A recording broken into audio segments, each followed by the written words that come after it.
Golden লুচি, golden লুচি বা সোনালি লুচি, এটা ইস্টবেঙ্গল নিয়ে একটা আলোচনা করব। তো একটা ইস্টবেঙ্গল ফ্যান, আমার খুবই পরিচিত ইস্টবেঙ্গল ফ্যান, উনি বিদেশে থাকেন, বহুদিন ধরে মানে সেটেলড ওখানে। তো উনি বিষ্ণু সম্পর্কে বেশ কিছু ইন্টারেস্টিং কথা লিখলেন। তো আমি সেগুলো আমার টুইটার চ্যাট ফোরামে লিখেছেন, তো আমি সেগুলো শেয়ার করতে যাচ্ছিলাম। তো ভাবলাম এতগুলো ইন্টারেস্টিং কমেন্ট, মিনিংফুল কমেন্ট, যাতে মিটফুল কমেন্ট, তো আমার মনে হলো এটা নিয়ে একটা ছোট্ট অডিওই বানানো যেতে পারে। তাই সোনালি লুচি কনসেপ্ট। সোনালি লুচিটা কী জিনিস আগে একটু বলে নিই। ধরুন আপনি লুচি আলুর দম খাচ্ছেন, ঠিক আছে, দেন আপনি সাটিয়ে যাচ্ছেন একের পর এক লুচি আলুর দম, আপনার মনটা ভরছে না, আপনার পেটটা ভরছে না, পেট মন দুটো একসাথে তো ভরা চাই না। তো একটা সময় গিয়ে দেখবেন একটা লুচি খেলেন, যার পর মনে হলো না এবার একটা তৃপ্তির হুটলো। তো সেইটাই হলো সে গোল্ডেন লুচি। মানে ওই লুচিটা যতক্ষণ আপনি পাচ্ছেন ততক্ষণ কিন্তু আপনার পেট বা মনটা ভরছে না। তো এইটা একটা বেসিক্যালি একটা পুরনো একটা সর্দার জোকের একটা নকল বা অনুকরণ। জোকটা কীরকম ছিল, একটা সর্দার মানে বাঙালির সাথে একটা নিয়েছে, একটা বেট নিয়েছে যে কতগুলো রুটি সে খেতে পারে, ঠিক আছে। তো সর্দার বলছে আমি 30টা রুটি খেতে পারি। তো বাঙালি বলছে দেখ এটা কখনোই সম্ভব নাকি। তো হ্যাঁ, তো বেট হয়ে যাক, সর্দার বলছে। তো বেট করতে এসছে সর্দার। তো সর্দার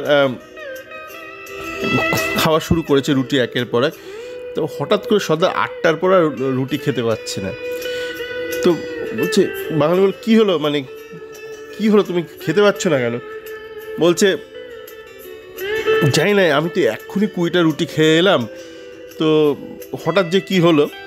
তো ব্যাপারটা হচ্ছে অনেকটা ওরকমই, মানে আপনি যখন লুচি খান, আপনি যেই লাস্ট লুচিটা খাচ্ছেন, যার পর আপনি খাওয়াটা থামিয়ে দিচ্ছেন, আপনি মনে করেন যে তার আগের লুচিগুলো ফালতু ছিল, মানে ওই লুচিটার জন্যে আপনার কিন্তু পেটটা ভরলো, আপনার মনটা ভরলো, আপনার আগের লুচির কন্ট্রিবিউশনটা আপনি ভুলে গেলেন। তো ইস্টবেঙ্গল যে ফ্যান যে বিষ্ণু সংক্রান্ত এক গাদা কথা বললো, সেটা নিয়েই বলবো কেন আমি এই পুরনো একটা জোক মনে পড়লো, যে 21তম রুটিটার জন্যই পেটটা ভরলো, মনটা ভরলো। তার আগে বলি, দেখলাম ইউটিউবে এক ইস্টবেঙ্গল ফ্যান লিখেছে যে মাচারাও তো বিষ্ণুর খুব প্রশংসা করছে। মানে মাচারা বিষ্ণুর প্রশংসা করছে, এটা যদি বিষ্ণুর সার্টিফিকেট হয়, তা বিষ্ণুর যতটা না লজ্জা পাওয়ার কথা, তার থেকে আপনার অনেক বেশি লজ্জা পাওয়া উচিত জীবনে। দেখুন, আবার একটা কথা বলি, যে আমি বিশ্বাস করি আপনি যদি পরীক্ষায় ফার্স্ট হতে চান, হয় আপনি বাকি সবার থেকে বেশি পড়াশোনা করুন, যাতে আপনি নিজের মেধায়, নিজের যোগ্যতায় ফার্স্ট হতে পারেন। আর যদি মনে করেন যে মানে ফার্স্ট হতে পারবো না, অন্তত ভালো রেজাল্ট করতে চাই, তাহলে আপনাকে খুব পড়াশোনা করতে হবে। আর যদি ভাবেন ফাঁকিবাজি করে ভালো রেজাল্ট করতে চাই, তাহলে আপনাকে কিন্তু এমন একজনের পাশে বসতে হবে, এমন একটা ছাত্র বা ছাত্রী পাশে বসতে হবে, যে ধরুন ফার্স্ট সেকেন্ড এরকম কিছু একটা হবে, আপনি তাতেই টুকবেন। আপনি যদি ধরুন যে ছেলেটা বা মেয়েটা পরীক্ষায় ফেল করতে চলেছে, তার থেকে টোকেন আপনিও নির্ঘাত পরীক্ষায় ফেল করবেন। তো যেই শ্রেণী, যে মাচার শ্রেণী নিজেদের ক্লাবটাকে বিক্রি করে দিয়েছে, করে হ্যাঁ হ্যাঁ করে নাচে, মানে আমার বাবা মার গেয়া, মা বাবা মার গেয়া, একটা পুরোনো একটা ভেলু নায়কান বলে একটা সিনেমা ছিল কামাল হাসানের, দেখে নেবেন, অসাধারণ একটা সিনেমা। মূল সিনেমাটা ছিল তামিলে, সেটা পরবর্তীকালে ডাবিং করা হয়েছিল, অসাধারণ তার গান ছিল, আর ঘটনাটা সত্যি ঘটনার ভিত্তিতে। পরবর্তীকালে এটা হিন্দিতে বানানো হয়েছিল, তাতে বিনোদ খান্না ছিল আর মাধুরী দীক্ষিত ছিল, কিন্তু সেটা খুব একটা ভালো হয়নি। আপনি অরিজিনালটাই নায়কান নামে পাবেন। তো সেখানে টিনু আনন্দের একটা রোল ছিল। টিনু আনন্দ মানে অল্প বয়সের টিনু আনন্দ, তখন অনেক দিন আগের সিনেমা।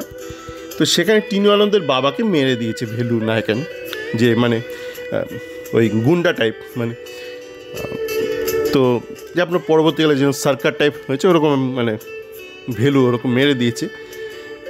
তো ওরকম একটা অনুষ্ঠানে ছেলেটা একটুখানি মস্তিষ্ক একটু টপ ফ্লোর একটু ঘেটে গেছে। তো ও মানে বাবার শ্রাদ্ধ হচ্ছে, তো ওখানে ঘুরে বেড়াচ্ছে, বলছে মেরা বাবা মার গয়া, মেরা বাবা মার গয়া। ওরকম মাচাদেরও অবস্থা। আমরা কর্পোরেট হয়ে গেছি, আমাদের নতুন বাবা এসছে ওরকম অবস্থা। তো যাদের মস্তিষ্ক এতটা বিকৃতি ঘটে গেছে, যারা নিজেদের বিক্রি করে ফেলেছে, আপনি তাদের সার্টিফিকেশান নিয়ে নাচানাচি করছেন। তো আমি জানি না মানে আপনি তাদের থেকে কতটা নিচ্ছে জীবনে। ওই যে কাস্ট সার্টিফিকেট নিচ্ছেন সেটা খুব ইম্পর্টেন্ট জীবনে।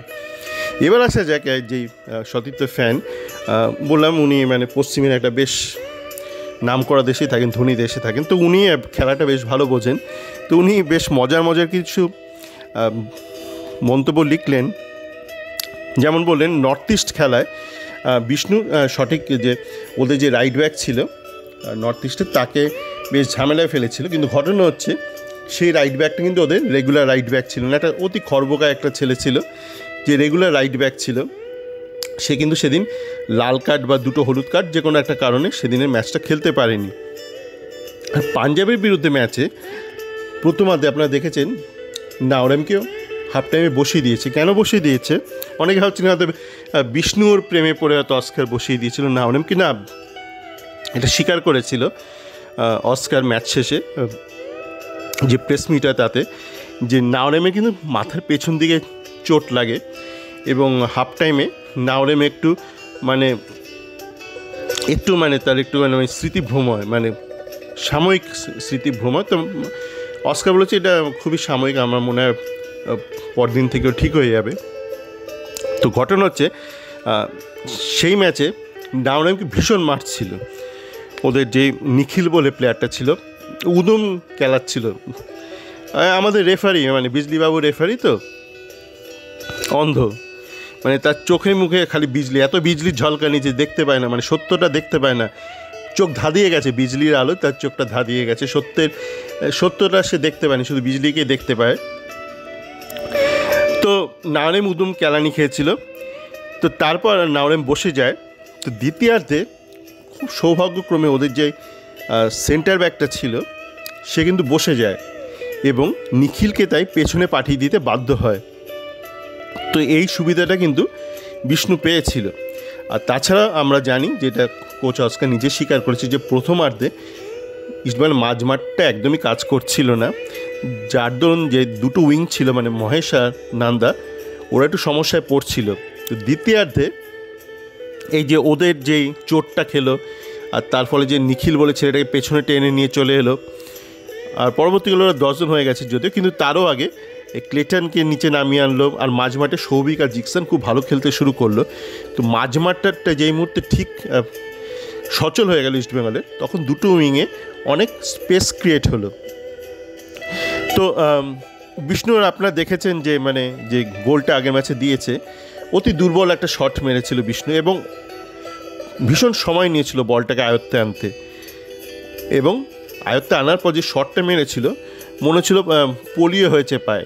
বিষ্ণুকে ছোটোবেলা পোলিওর ভ্যাকসিন দিতে ভুলে গিয়েছিল ওর বাবা মা, তার দরুন যেটা হয়েছিল মানে ভীষণ দুর্বল একটা শট মেরেছিল। এবং যখন শটটা মারে ততক্ষণে কিন্তু ওদের মানে দুটো প্লেয়ার, পাঞ্জাবি দুটো প্লেয়ার অলরেডি শটের লাইনে চলে এসেছিলো।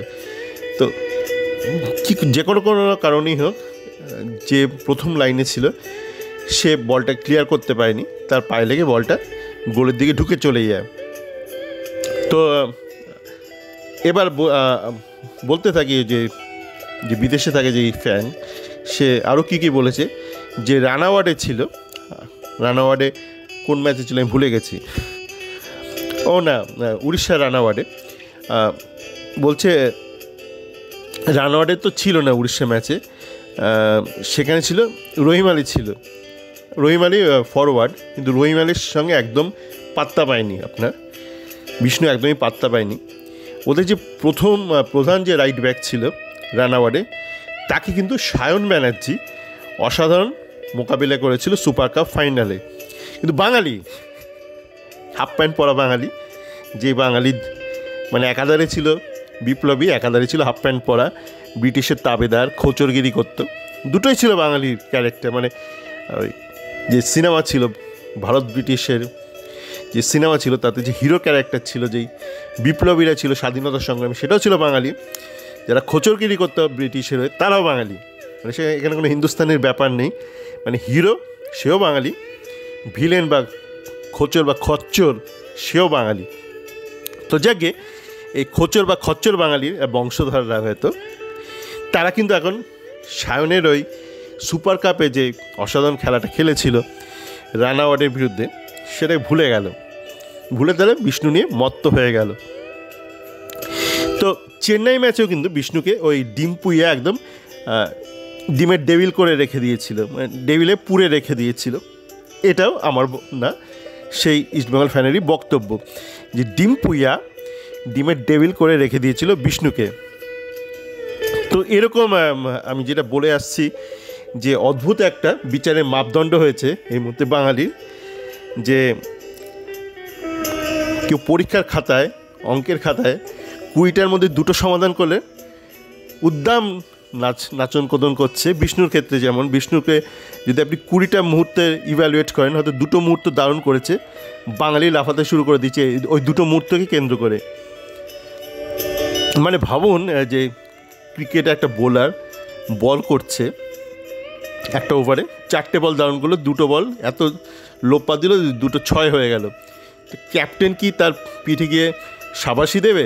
দারুণ বল করেছে এই ওভারটা, দেবে ক্যাপ্টেন যদি ওই হাফ প্যান্ট পরা বাঙালির বংশধর হয় অবশ্যই শাবাশি দেবে। 4টে বল তো দারুণ করেছে। 4টে কেন, একটা ধরুন ইয়র্কার দিল আর বাকি 5টা বলে 4 খেলো বোলারটা। বাঙালি হাফ প্যান্ট পরা বাঙালি, সে খচ্চর বাঙালির বংশধররা কিন্তু গিয়ে পিঠে শাবাশি দেবে। ঠিক যেমনই তারা বিষ্ণু একটা মুহূর্তে যদি একটা ক্রস করে, বাকি যদি ভুলভাল ড্রিবল করে আটকে যায়, ফেসে যায়, বিভিন্ন কারণে বিভিন্ন টেকনিক্যাল কারণে পাস না দিতে পারে, ফেসে যায়, সেগুলোকে মাপ করে দেবে।